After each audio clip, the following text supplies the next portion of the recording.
So good morning to all of you. You are most welcome on our YouTube channel Dr. Akhilesh Sharma, जहां हम discussion करेंगे therapeutic milieu therapy या community therapy के ऊपर।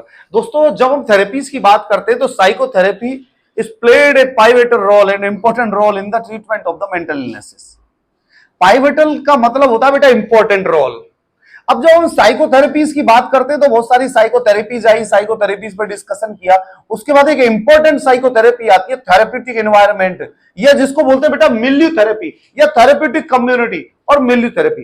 बेटा इसका मतलब क्या है, जैसे मैं आपको बता दूं, मिल्यू क्या बेटा फ्रेंच वर्ड से मिलकर बना हुआ है, जिसके अंदर एमआई का मतलब होता है मिडिल और ल्यू का मतलब होता है बेटा एनवायरनमेंट। मींस कहने का मतलब यह है कि एनवायरनमेंट के बीचों बीच किसी आदमी को रखना मिल्यू थेरेपी कहलाता है या थेरेप्यूटिक कम्युनिटी। नॉर्मल क्या होता है कि कई पर्सन्स हमारे जैसे हॉस्पिटलाइज कर देते हैं, तो हॉस्पिटल के अंदर उनसे जैसे हॉस्पिटल जैसा बिहेव किया जाता है, तो उन पर्सन्स की रिकवरी इतनी जल्दी नहीं हो पाती।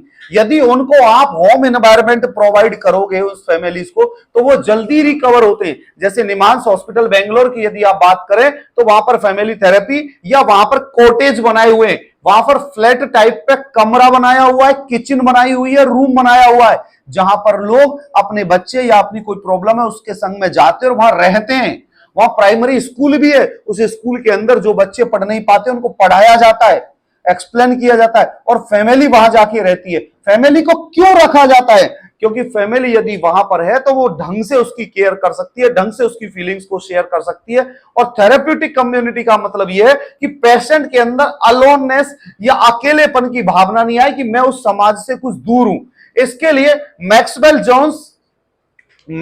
एंड जोन्स, ये भैया दोनों, ये जो दोनों नाम है, ये फाउंडर है हमारे मिल्यू थेरेपी के, जिन्होंने 1953 के अंदर मिल्यू थेरेपी को फाइंड आउट किया था। मिल्यू थेरेपी का मीन्स है कि healthy environment is provided to the patient to recover from the disease condition and remove the unhealthy environment. Because हमें पता होता है बेटा कि most of the disease conditions are spread by the unhealthy environment.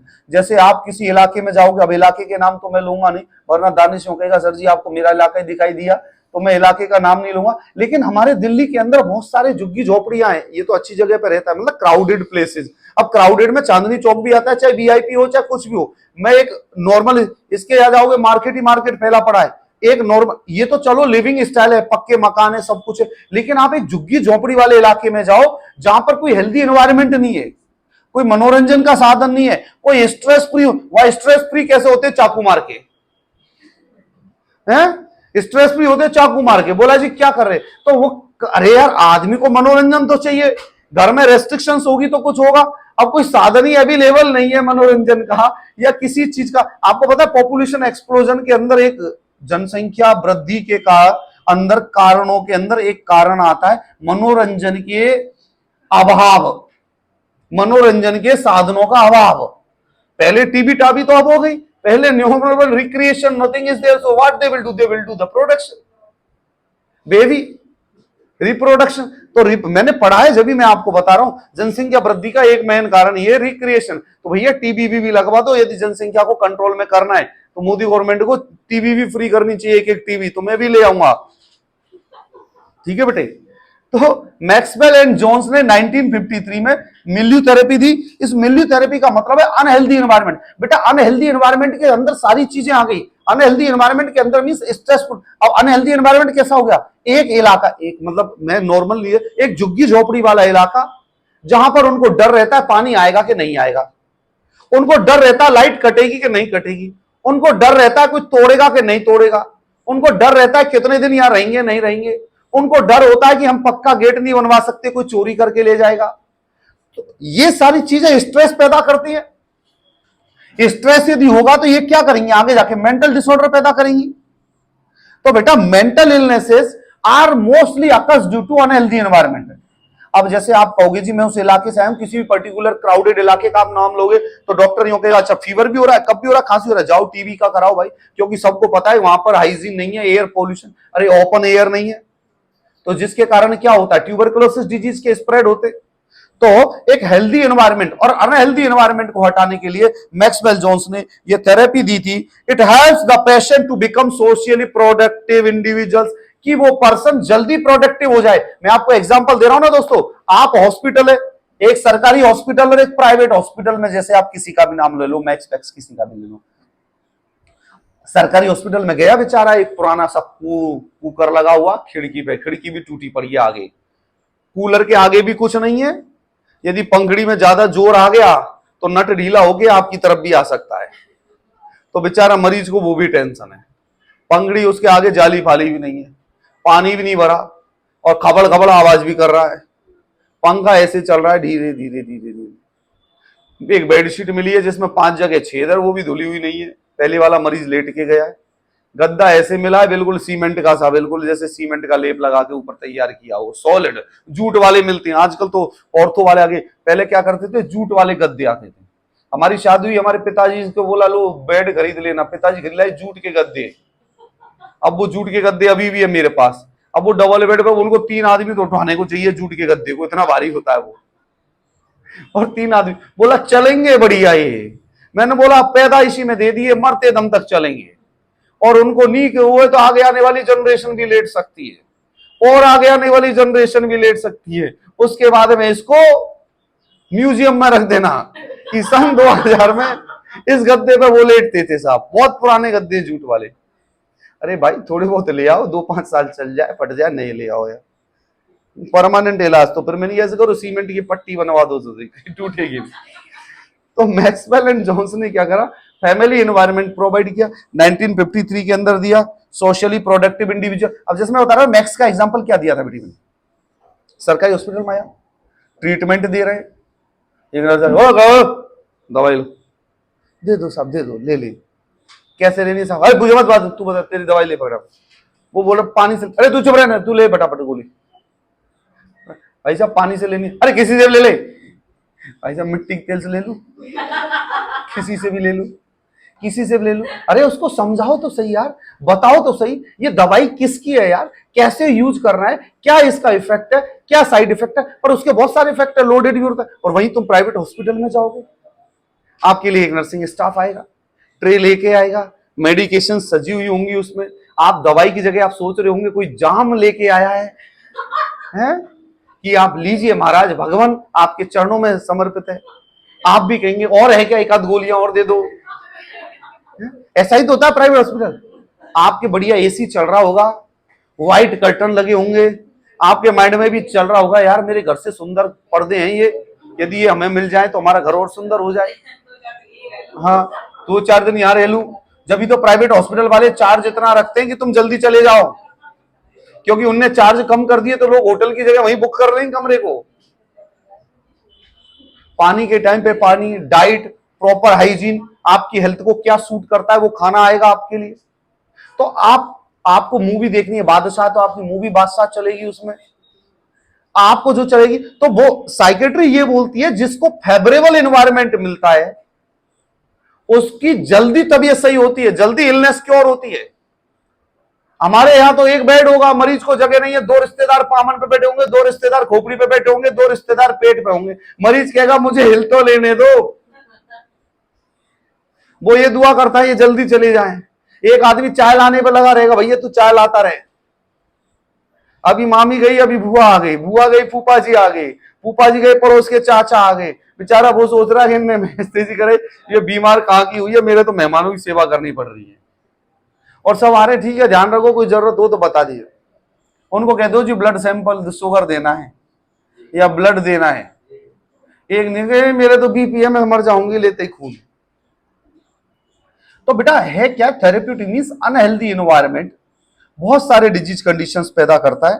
तो therapeutic means socially productive life. तो जिन लोगों को अच्छे एनवायरनमेंट में जिनका ट्रीटमेंट होता है तो वो लोग जल्दी हेल्दी होते हैं, उनकी फैमिली उनके साथ में होती है, फैमिली एनवायरनमेंट उनके साथ में होता है। जैसे हमारे यदि हॉस्पिटल में कोई अच्छे नर्सिंग स्टाफ होता है, अच्छा कोई डॉक्टर होता है तो उसको सब कोई लाइक करता है। तो बेटा मैक्सवेल जोन्स ने, ये एक साइकेट्रिस्ट थे, इंग्लिश साइकेट्रिस्ट, इन्होंने 1953 में थेरेपी दी, जिनका उद्देश्य क्या था, रिकवरी को प्रमोट करना, पेशेंट की जल्दी रिकवरी हो और कॉम्प्लिकेशंस ना हो during stay of hospital. Hospitalization के कारण भी कई कॉम्प्लिकेशंस हो जाते हैं। मैं आपको रियल फैक्ट बताता हूं, जैसे अभी मैं हॉस्पिटल में पेशेंट देखता हूं तो मुझे कुछ नहीं लगता है, अरे यार पड़े रहते हैं, एक एक डेढ़ दो दो महीने तक हॉस्पिटल में पेशेंट रहते हैं। मुझे याद है कोरोना के दिन जब मैं 4 से 5 दिन हॉस्पिटल में एडमिट रहा था, उस 5 दिन में मेरी ऐसी की तैसी हो गई थी, मैं कब निकल के भागूं यहां से, कब जाऊं, क्या हुआ, कैसे हुआ। तो जो पेशेंट वहां रहता है उसकी कंडीशन उसी को पता होती है कि क्या होना है, कैसे क्या करेंगे, क्या कंडीशंस है। तो ड्यूरिंग हॉस्पिटलाइजेशन बहुत सारी प्रॉब्लम्स पैदा हो जाती है। तो उन प्रॉब्लम्स को रोकने के लिए मैक्सवेल जोन्स ने फैमिली थेरेपी या फैमिली एनवायरनमेंट के लिए बोला। इसने बताया कि आप कैसे कर सकते हो, क्या क्या कंसीडर करोगे आप। तो इसने बोला कि interaction between patient and all member of the staff. Patient आए और उसका स्टाफ के साथ इंटरेक्शन होना चाहिए कि भैया ये आपके स्टाफ है, ये आपके नर्सिंग स्टाफ है, ये आपकी इंचार्ज है, ये आपके डॉक्टर है, ये आपको ट्रीटमेंट देंगे, कोई बात हो तो इनसे डिस्कशन कर सकते हो। उसके बाद social relationship among the patient, patient के बीचों बीच सोशल रिलेशनशिप मेंटेन होना चाहिए। ये मेंटल पेशेंट के लिए जरूरी है। अरे सोशल रिलेशनशिप होगा जब ही तो सरकारी हॉस्पिटल के अंदर एक एनओ रहता है, एक वर्कर रहता है, वो एक ट्रॉली को खींच के लेके जाता है तो पड़ोसी का ही पेशेंट हेल्प करता है ना उसकी उठवाने में, करने में। तो social relationship is an important between the patient. उसके बाद participation of the patient in ward meeting and physical setup. आपके वार्ड के अंदर या डिपार्टमेंट के अंदर आपको कोई फिजिकल सेटअप करना है, कोई कूलर लगवाना है, कोई पंखा लगवाना है, तो आप पेशेंट से पूछ सकते हैं कि आप बताओ आपके हिसाब से क्या करें, कहां लगाए, कितना करें। तो जब ही तो उसको लगेगा कि प्रोडक्टिव है। अरे घर के अंदर आपसे माँ बाप कुछ पूछेंगे जब ही तो आपको लगेगा कि यार मैं प्रोडक्टिव हूं। अब घर वाले बड़े भाई से पूछ के तुम करते रहेंगे तो तुम क्या सोचोगे, यार मैं तो वैसे झुंझुनाऊं, बसता रहता हूं, कोई मतलब नहीं है अपना। और वही वो आपसे पूछने लग जाए तो आप कहेंगे नहीं यार आजकल तो अपनी भी वैल्यू बढ़ गई है भाई। तो प्रोडक्टिव, तो पेशेंट से यदि हम पूछेंगे, पेशेंट से डिस्कशन करेंगे, उससे बात करेंगे, तो patient will feel that he is the productive member of society. Participation in making a decision regarding occupational and recreational activities for the patient. Occupational and recreational activities के लिए पेशेंट को पूछना चाहिए। अब पता पड़े रिक्रिएशन के लिए दीपांशु से पूछा, इसने बता दी कुछ और जो तुम दूसरे को नहीं करवा सकते, तो वैसे पूछना भैया ऐसी कोई चीज बताओ जो सब आपके लिए कह दे। ये बोलेगा नहीं मुझे तो ऐसी इंग्लिश मूवी दिखाओ जिसमें फॉरेनर हीरो हो, फॉरेनर हीरोइन हो और वो फाइटिंग वाली हो, जिनकी पिस्तौल लगे। अब हम जैसा आदमी हो तो भाई मेरे तो जब तक इंडियन आदमी ना देखे स्टोरी नहीं समझ में आती मेरे। हाँ ऐसी पिक्चर चाहिए हमें तो, सूर्यवंशम जैसी। अब वो जैसे हमारे कभी मेरी वाइफ वो देख लेती है इंग्लिश वाली, मैं इसमें आदमी औरत ही नहीं मेरे समझ में पड़ रही, पिक्चर क्या देखेंगे। बोला फाइटिंग देखो, इनका अंदर बहुत ज्यादा वो रहता है, हमें नहीं चाहिए कुछ ज्यादा, हमें तो वही चाहिए अमरीशपुरी लेके भाग के आ गया बीच में, हमें तो वही विलन चाहिए, वो स्टोरी चाहिए। Participation in certain policies of the ward, ward के अंदर कोई पॉलिसीज बनानी है आपको कि कोई स्मोकिंग नहीं करेगा, कोई स्मोकिंग करता पकड़ा गया उसके लिए पेनल्टी है। प्रोडक्टिव बनाए रखने के लिए आपको आपके वार्ड की सफाई खुद को करनी है, आपके वार्ड की क्लीनिंग खुद को करनी है। मैं बता रहा हूं जिस दिन यदि इंडिया में ऐसा होने लग गया ना कि अपनी चीज का आदमी खुद ध्यान रखने लग गया, हिंदुस्तान से गंदगी खत्म हो जाएगी। हॉस्पिटल के अंदर भी पेशेंट्स को बोलो तेरे इलाके की तू सफाई करेगा, देखो गंदा हो जाए तो आदमी बैठा रहेगा, भाई साहब ये कचरा उठा के लेके जाओ, मेरे यहाँ क्यों फेंक रहे हो। पर हमारे यहाँ वीआईपी कल्चर है ना, एक सफाई कर्मचारी है वही आएगा बेचारा और वही झाड़ू लेता आएगा और वही करेगा। यदि खुद की सफाई खुद करने लग जाए हॉस्पिटल में पीक थूकने से भी डरेंगे आदमी। आदमी क्या करता है, कई बार तो लिफ्ट के अंदर ओपन यूरिनेशन कर देते हैं। सरकारी हॉस्पिटल की बता रहा हूं, गुटखा थूकते रहे, मैंने भाई साहब बहुत बढ़िया काम करा। और घर के अंदर नहीं थूकेंगे, घर का यूं कचरा लेके बाहर जाते हैं रोड पे ये लोग। ये क्या साइकोलॉजी, ये मेंटल हेल्थी नहीं है। तो बेटा हम यदि कोई वार्ड के अंदर पॉलिसीज बना रहे हैं किसी से भी रिलेटेड, तो उन कंडीशन में क्या करना होता है, पेशेंट का कोऑपरेशन लेना होता है। मिल्यू थेरेपी के अंदर, थेरेप्यूटिक के अंदर मैक्सिमम यूज किसका हो रहा है, सोशल सिस्टम का। दुनिया में कोई भी प्रोग्राम, कोई चीज जब ही सफल हुआ है जब तक सोशल सिस्टम यूटिलाइज हुआ। नरेंद्र मोदी ने वो नोट बंद करे, सोसाइटी ने कोऑपरेशन करा। जब भी तो नोटबंदी हुए, सोसाइटी नहीं करती, करवा लेते बंद, कितना कर देते। हमारे बीमारी आई कोरोना, सोसाइटी ने कॉपरेशन किया, हर बंदे ने, जिस बंदे के पास कुछ नहीं था उसने घर में रह के काम किया, जिसके पास पैसा था उसने चीजें बांटी, जिसने पड़ोस की मदद की, जिसने लोगों की मदद की, पूरा इंडिया एक साथ लड़ा without discrimination of any cost any कुछ। अखबारों में कौन छाते थे? नेताजी, छाना उनको। तो बेटा social system and it's constituents, बच्चे दो ही अच्छे कहते कहते सरकार जब से कह रही आ रही है 30 साल से, अब लोगों के समझ में आने लगा है, और अब दो के बाद तो ऐसे हो जाते नहीं, अब तो ट्रांसफार्मर है, हाथ लगाया जल जाएंगे। तो ये समझ में आए बेटे, सोशल कॉन्स्टिट्यूएंट्स को, सोशल सिस्टम को जब तक आप यूज नहीं करोगे, जब तक आप सक्सेस नहीं हो सकते बेटा। ओरल पोलियो, पोलियो फ्री हुए हम इंडिया के अंदर, पोलियो नहीं है, सोसाइटी ने कॉपरेशन किया, हर संडे को बच्चों को लेके जाते थे, छोटे छोटे बच्चे दवा पीते थे, हेल्थ वर्कर्स ने काम किया, गवर्नमेंट ने काम किया, WHO ने काम किया, तो हम पोलियो फ्री हुए। तो मिल्यू थेरेपी के अंदर मैक्सिमम जो यूटिलाइज है वो social system and it's constituents का यूटिलाइजेशन होना चाहिए। फिर personal and the hospital community, personal जहां जितने नर्सिंग पर्सनल्स हैं, जितनी कम्युनिटी है, जितने वहां वर्कर हैं, सबका रिलेशन होना चाहिए प्रोडक्टिव वे में, जब भी काम बनता है। हमारे इंडियन सिस्टम के अंदर क्या कर रहा है, नौकरी प्राइवेट कंपनी में कर रहे हैं, सैलरी 2 लाख ले रहे हैं, काम कर रहे हैं 1 लाख का, तो सैलरी कंपनी घाटे में ही जाएगी। फॉरेनर क्या है, सैलरी 2 लाख ले रहे हैं, प्रोडक्टिविटी 4 लाख की दे रहे हैं, कंपनी फायदे में जा रही है, देश का नाम हो रहा है, लोगों का बिजनेस आ रहा है। जापान एक इतनी छोटी सी कंट्री है जिसने पूरा इलेक्ट्रिकल मार्केट पर कब्जा किया हुआ है। टीवी सोनी की लेंगे, जापान की है कि नहीं? चाइना इतना सस्ता प्रोडक्शन निकाल रहा है, दिवाली आएगी जब कहेंगे चाइनीज सामान का बहिष्कार करो वैसे, और बहिष्कार किससे करते? रियलमी के मोबाइल से, जो खुद चाइना का प्रोडक्ट है। और कौन करता है? जो खुद चाइना लेके आता है। भाषणबाजी बस। अरे बनाओ ना, यहां की लाइबिलिटीज डेवलप करो। तो बेटा maximum use of resources, hospital के अंदर पर्सनल्स को, सफाई कर्मचारी, नर्सिंग पर्सनल, डॉक्टर्स, इनका मैक्सिमम यूज करना है, पेशेंट को एक्सप्लेन करने में, कॉपरेशन करने में, बात करने में, डिस्कशन करने में, और यदि उन्हें कोई प्रॉब्लम हो तो उनको हेल्दी बनाने के अंदर कोपिंग स्ट्रेटजीज को कैसे यूटिलाइज करना है वो उनको समझाना है। और personal relationship in A productive manner के अंदर रिलेशनशिप होना चाहिए। प्रोडक्टिव, डिस्ट्रक्टिव वे में तो दुनिया हर कोई कर सकती है दोस्त। प्रोडक्टिव मैनर होता है प्रोडक्शन, जहां अच्छे व्यूज हो, जहां आप ग्रोथ करें, मैं ग्रोथ करूं, जहां ग्रोथ हो। ग्रोथ टीचर एक स्टूडेंट बहुत अच्छी ग्रोथ कर सकते हैं, दोनों पढ़े, दोनों लेके, सर इसमें ये आएगा, इसमें वो आएगा, कंटेंट सर ये कंटेंट रह गया, वो हो गया। आप तो ऐसे आते हो बिल्कुल न्यूट्रल हो गए, सर जो दो आप दे दोगे यू, तुम ही गुरु, तुम ही ब्रह्मा, तुम ही विष्णु, तुम ही सब कुछ हो, तुम पढ़ा दोगे, एक आध लाइन छोड़ दोगे तो भी कोई टेंशन नहीं, हम तो इतना ही पढ़ लेंगे। टीचर और स्टूडेंट मींस जब कंपटीशन का बैच हो रहा हो तो ऐसा चीज होना चाहिए कि मुझे भी कल से बॉडी वाइब्रेट करने लगा, क्वेश्चन पढ़ के जाना है, ये चीज करनी है, एक पॉइंट ऐड करना है। ये हमारे बच्चे तो ऐसे टीचर गलत है, स्पेलिंग भी बोल गया तो बोलते नहीं है, बोला नहीं टीचर का रेस्पेक्ट खत्म हो जाएगा।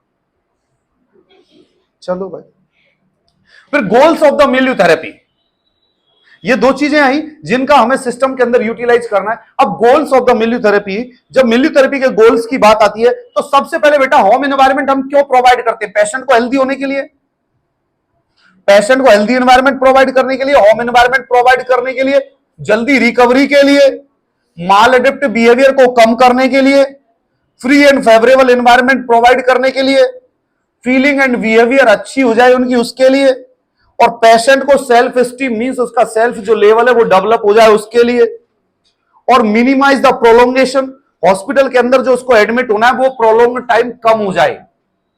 इसी के लिए तो हम अच्छा ट्रीटमेंट, अच्छी फैसिलिटी और अच्छी एनवायरनमेंट प्रोवाइड करते हैं पेशेंट को, कि पेशेंट की बीमारी जल्दी हो, हॉस्पिटल में वो प्रोलोंग रुके नहीं, एंटी थेरेप्यूटिक एनवायरनमेंट उसका कम हो जाए, जल्दी अपने घर पहुंच जाए, मालएडेप्टिव बिहेवियर चेंज हो जाए, फ्री एंड फेवरेबल एनवायरनमेंट मिल जाए। ये सिंपल गोल है, इनसे कोई क्वेश्चन बन के आता नहीं।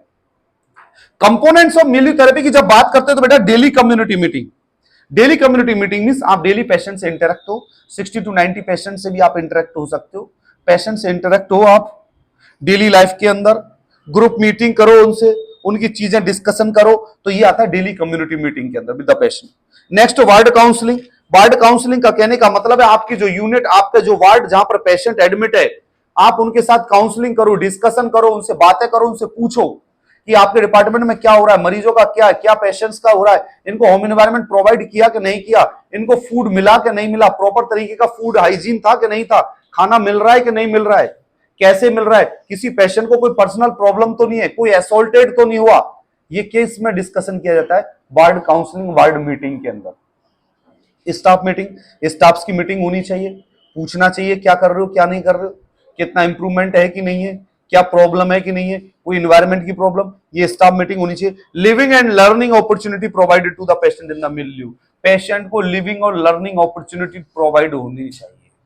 ऐसा ना हो कि एक बच्चा 10वीं में पढ़ रहा है और उसका फ्रैक्चर हो गया, वो 3 महीने तुम्हारे हॉस्पिटल में एडमिट था, उसकी 10वीं गायब। हमारे मोस्ट ऑफ द टाइम ये हमारे सिस्टम के अंदर हो गया, ये ऐसा नहीं होना चाहिए। हमारी गवर्नमेंट को ऐसी व्यवस्था करनी चाहिए कि यदि कोई बच्चा 10वीं में पढ़ रहा है वैसे तो ओपन से आप कर सकते हो, लेकिन वो व्यवस्था भी होनी चाहिए कि यदि आपके हॉस्पिटल के पास में कोई स्कूल है और यदि कोई ऐसा बच्चा आ गया जिसको ज्यादा लंबे समय तक हॉस्पिटल में रुकना है, तो वो बच्चा वहां जाके स्कूल में एडमिशन लेके वहां पढ़ सके। आपके हॉस्पिटल से उसको कनेक्ट कर दो, वो बच्चा वहां जाए, क्लास आवर्स में पढ़ के आपके हॉस्पिटल में आ जाए, तो देखो कितनी प्रोडक्टिविटी आएगा, कितना सोशल चेंज आएगा। इसके ऊपर हम एक वीडियो बनाएंगे, बाद में, छोटी सी बोलेंगे 1 मिनट। तो ये बहुत अच्छा व्यूज है, जिससे बच्चे भी अच्छे होंगे, और यदि फ्रैक्चर हो गया तो थोड़ी सी फैसिलिटीज से उनके माँ बाप उनको छोड़ के आ जाएंगे, लेकिन साल खराब नहीं हुआ, क्योंकि आपके बच्चे इस देश का भविष्य है। लिविंग एंड लर्निंग अपॉर्चुनिटीज, यदि कोई व्यस्त है या कोई ओल्ड स्टेज का है, उसको रिहेबिलिटेशन में उसको कोई ट्रेनिंग प्रोवाइड कर दो, या वो शाम को पार्क में बैठ के योगा मेडिटेशन कर सके, वो ऐसा कुछ करो। तो बेटा इनका मैक्सिमम यूज होना चाहिए। Role of the nurse in the milieu therapy के अंदर पहला रोल आता है ऑथोरिटेरियन रोल। अब जो इसके अंदर रोल ऑफ द नर्स की जब हम बात करते हैं, role of nurse in milieu therapy, तो इसके अंदर सबसे पहला जो रोल आता है बेटा वो होता है ऑथोरिटेरियन रोल। ऑथोरिटेरियन रोल का मतलब है nurse is having authority to provide treatment to the patient. Power होती है ट्रीटमेंट देने की, बात करने की, समझाने की, ऑथोरिटी होती है उसके पास। दूसरा होता है बेटा सोशल रोल, और नर्स के पास सोशल रोल भी होता है कि आपका पेशेंट ऐसा है, उसका बिहेवियर ऐसा है, मालएडेप्टिव बिहेवियर ये होना चाहिए, इसके ट्रीटमेंट में ये होना चाहिए, उसकी सोसाइटी का इफेक्ट ये है, कॉन्फ्रेंसेस के अंदर सीखना चाहिए और पेशेंट को भी समझाना चाहिए, एक्सप्लेन करना चाहिए। And encourage the patient to communicate, और पेशेंट को एनकरेज करना चाहिए कम्युनिकेट करने के लिए, क्योंकि वो जितना जल्दी ज्यादा कम्युनिकेट करेगा उतना ज्यादा वो अपने अंदर की बातों को शेयर करेगा, और उतनी ज्यादा वो कोपिंग स्ट्रेटेजीज यूटिलाइज करेगा, और वो बहुत जल्दी हेल्दी होगा। उसके बाद नेक्स्ट आता है बेटा थेरेप्यूटिक रोल। थेरेप्यूटिक रोल के अंदर तो आपको कहने का मतलब यही है कि नर्स जो है वो उसको पूरा ट्रीटमेंट प्रोवाइड करती है, थेरेप्यूटिक, इसको बोलते हैं थेरेप्यूटिक रोल। तो बेटा थेरेप्यूटिक मिल्यू या मिल्यू थेरेपी के अंदर रोल ऑफ नर्स का क्वेश्चन आ चुका है एग्जाम के अंदर, जिसके अंदर पहला आता है authoritarian role. Authoritarian role means a nurse is having the power in the ward to manipulate anything. Patient के रिगार्डिंग ऑथोरिटी रहती है, वार्ड के, काउंसलिंग सबके रिगार्डिंग ऑथोरिटी उसके पास रहती है कि वो यदि कुछ करना चाहे तो वो कर सकती है, चेंज कर सकती है, लोकेशन चेंज कर सकती है, या ट्रीटमेंट या पेशेंट से रिलेटेड कुछ कर सकती है। दूसरा आता है सोशल रिलेशंस, जिसमें उसको सोशल कस्टम्स और ट्रेडिशंस का रेस्पेक्ट करते हुए उस पेशेंट का ट्रीटमेंट प्रोवाइड करना है, और पेशेंट को एनकरेज करना है ज्यादा से ज्यादा कि वो अपनी फीलिंग शेयर करे। थेरेप्यूटिक रोल के अंदर पेशेंट को ट्रीटमेंट प्रोवाइड करना है, उसके प्रॉब्लम को सॉल्व करने के लिए ये आता है थेरेप्यूटिक रोल। तो जब हम थेरेप्यूटिक एनवायरनमेंट या मिल्यू थेरेपी के अंदर जब हम बात करते हैं तो बेटा 3 हमारे जो रोल ऑफ नर्स है, तो पहला ऑथोरिटेरियन रोल, दूसरा थेरेप्यूटिक रोल, तीसरा सोशल रोल। इन तीनों रोल को याद कर लेना। बाकी की और हमारी वीडियोस को देखने के लिए आप हमारा YouTube channel doctor Akhilesh Sharma share करो, सब्सक्राइब करो, बताओ। Thank you so much, bye bye, take care, good night.